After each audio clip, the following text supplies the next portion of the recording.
Hey everybody, what's going on? Dace here, and today we are taking a look at Tengai on Nintendo Switch, also known as Sengoku Blade.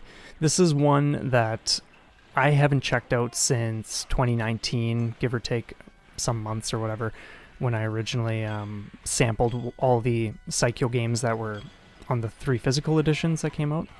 And I always loved the look of this one. The enemies are super creative, the bosses, mid-bosses, the stage backgrounds, all that kind of stuff. We have a super colorful cast of characters with just really varied attacks and all that. So I knew as soon as I was done with Samurai Aces, I was going to be tackling this. So last night I jumped in. This is a run from last night, the furthest I've made it so far. And one thing you'll notice, if you're familiar with Samurai Aces and the backgrounds in that game, you'll notice huge similarities here, like with the stone faces in the water and stuff like that, and just other little details here and there, and I think that's really cool. But yeah, I figured I would just go over this short session. I still have a lot of work to do. It's one of those things where sure, you're making it a little more than halfway through the run, but it's easy to fumble when you're not used to everything that's going on in this game. But bit by bit, just like Samurai Aces, I'm going to get used to it, and I'm going to clear this.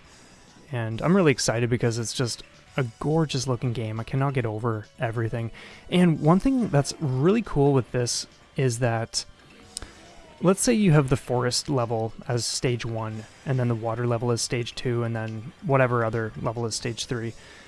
If you have them in a different order, the time of day actually changes. So let's say stage 1 for you is the forest. It's like a bright morning, blue skies, blah blah blah, all that. If you have a combination where it's stage 3, that's when the sun is setting, everything has these red tones. It's really cool how they've applied that kind of idea to the visuals here. But anyway, yeah, this is one of those games, just like every other Psycho, where it's just chaos at times. It may not look like anything crazy, but it can feel intimidating at times because you just got all these sprays, these fast-moving bullets spraying at you, all sorts of stuff, but I'm really loving it so far. It's going to be the same sort of thing where I'm just casually chipping away with runs here and there. Normally I aim to not use any bombs or take any hits for at least the first 2 levels. The first stage is always easy. Second can sometimes still trip me up, but I'm definitely getting better at it. And the bosses are tricky.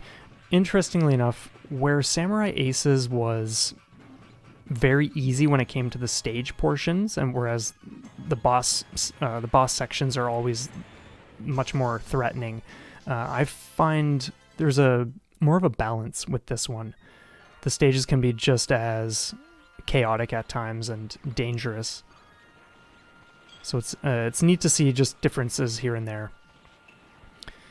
And it's not that I'm even sold on the character I'm using now.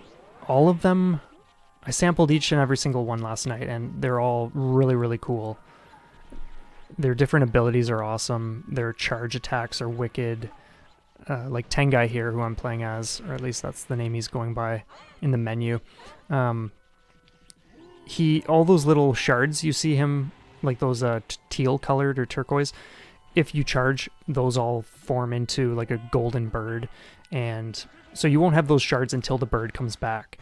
And some of the other characters have things like homing water bubbles and just different things like with their weapons and charge attacks. I won't get into everything, but there's some really cool stuff here, and it just keeps everything feeling that much more engaging, exciting. I'm not sure if there's a character that has the greatest damage output. Like the character I used for Samurai Aces, I think that's probably one of the most efficient in that sense, but I'm not sure how things are balanced in this game, if it's similar or whatever. But yeah, absolutely loving this game. And even, oh man, like even on the, when you're choosing your character, even the character pixel art is just phenomenal. It really is fantastic. And just look at the lighting and the shadows in this stage and the moon and everything. Like, there's a lot going on here.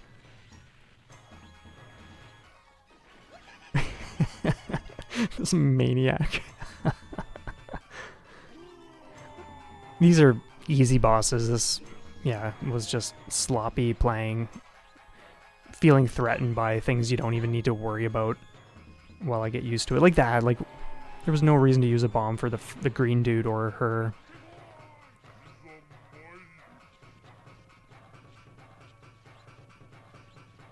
Oh, that was rough.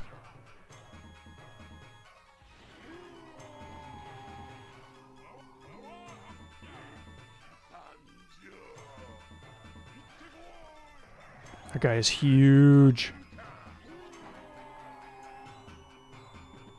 But yeah, part of the reason I want to do this is to just space out my Samurai Aces 1cc videos, because now that I have a total of 3, I didn't want those to be back to back, which I mentioned in my hard mode one that's going to be out in a day or 2 or whatever.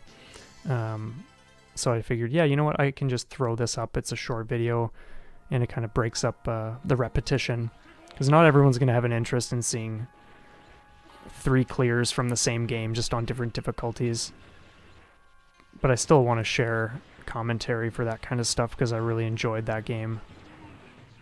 Anyway, that is as far as I've made it. Actually, no.